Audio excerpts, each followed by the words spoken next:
Hidayah yang Allah berikan kepada kita patut dan wajib kita syukuri. Kemudian kita buktikan dengan senantiasa meningkatkan keimanan dan ketakwaan kita kepada Allah Subhanahu wa taala, beribadah dan meningkatkan taqarrub ilallah, serta menjaga diri dari berbagai macam bentuk kemaksiatan dan perbuatan dosa. Ada sebuah hadis yang seharusnya menjadi bahan renungan sekaligus sebagai upaya introspeksi diri, yaitu sabda Rasulullah sallallahu alaihi wasallam, yushikul umamu an tada'a alaikum kama tada'al akalatu ila qas'atiha. Faqala qail, wa min qilatin nahnu yauma id? Qala bal antum yauma idzin katsir. Walakinnakum ghutha'un ka ghutha'is sail. Wala yanzi annallahu min suduri aduikumul mahabata minkum. Wala yakdhifannallahu fi qulubihimul wahn. Faqala qail, ya Rasulullah, wa mal wahn? Qala hubbud dunya wa karahiyatul maut. Hampir-hampir umat lain mengajak menguasai kalian, umat Islam, layaknya mengajak menyantap makanan dalam piringnya.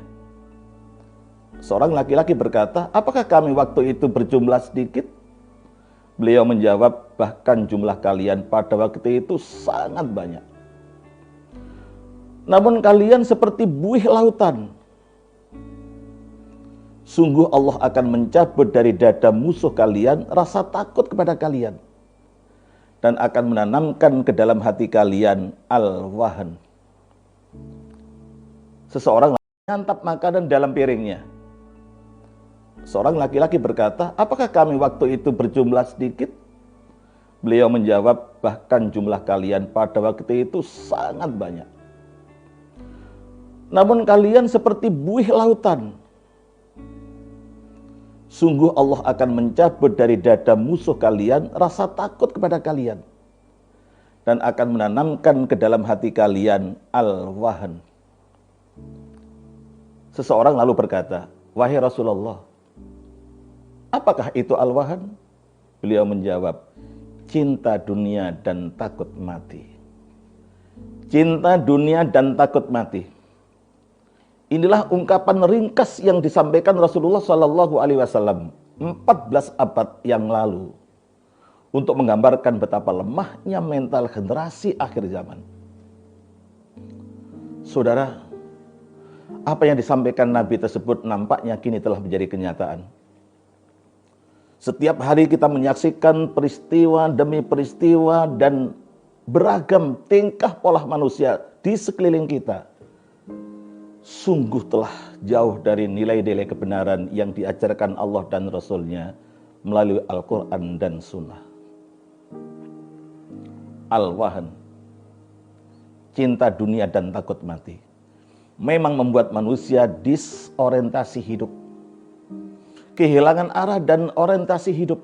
Mereka tidak lagi mengenal dan memahami tugas dan kewajiban pokok di dunia, yaitu menyembah, beribadah kepada Allah Subhanahu wa taala, mengabdikan diri kepada Allah Subhanahu wa taala, menetapi firman Allah, wa ma khalaqatul jinna wal insa illa liya'budun. Banyak manusia yang sudah jauh dari Al-Qur'an dan Sunnah sebagai pedoman hidup dan pedoman beribadah. Maka jadilah mereka pengagum dunia, bahkan diperbudak oleh dunia.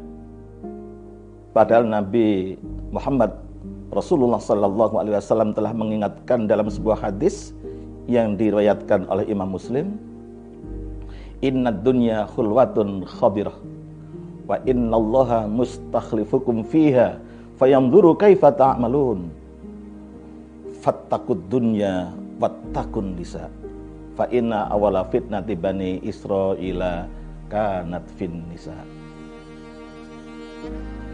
Sesungguhnya dunia itu manis dan hijau, enak dipandang, dan sesungguhnya Allah menjadikan kamu khalifah di dalamnya. Allah akan melihat apa yang kamu kerjakan.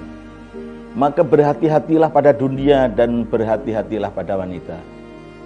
Sesungguhnya pertama kali fitnah yang melanda Bani Israel adalah tentang wanita. Keprihatinan lain yang seringkali nampak saat ini adalah fenomena ibadah seremonial formalitas. Banyak manusia mengaku beragama Islam, tapi perbuatan dan perilaku sehari-harinya tidak mencerminkan ajaran Islam. Islam hanya sekedar jadi identitas formal yang tertera di surat-surat penting untuk memudahkan urusan-urusan administratif.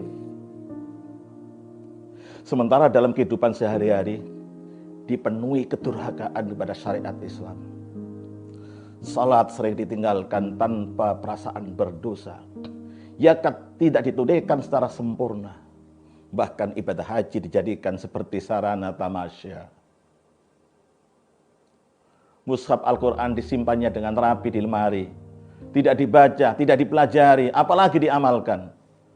Mushaf Al-Quran hanya jadi aksesoris dan instrumen pemanis interior rumah, sekaligus jadi alat jaga image.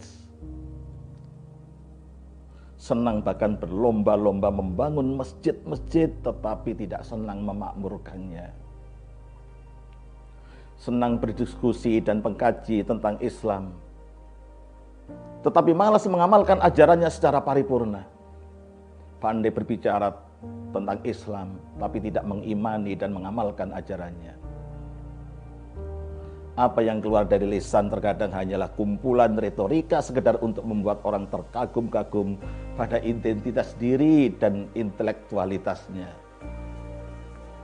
Maka sangatlah pantas apabila Nabi Muhammad SAW mensifati umat akhir zaman dengan kalimat hubbud dunya wa karahiyatul maut. Karena banyak manusia kehilangan integritas diri, saking gandrungnya pada dunia, sehingga banyak manusia tidak lagi memperhatikan halal dan haram. Nabi Muhammad Rasulullah SAW bersabda, la ya'tiyanna 'alan nasi zaman la yubalil mar'u bima akhadal mal amin halalin au min haram. Akan datang satu masa kepada manusia di mana pada masa itu seseorang tidak lagi memperdulikan apa yang diambilnya, apakah dari yang halal atau dari yang haram. Saudara seiman dan setanah air, bagaimana sikap kita menghadapi fenomena akhir zaman yang sudah separah ini? Tidak ada kata lain kecuali muhasabah, introspeksi diri untuk selalu waspada dan selamatkan diri dan keluarga juga umat dari bencana akhir zaman, dengan selalu mohon pertolongan dan perlindungan dari Allah Subhanahu wa taala, dan selalu amar ma'ruf nahi munkar. Sedikit kata, semoga Allah memberikan manfaat dan barokah. Assalamualaikum warahmatullahi wabarakatuh.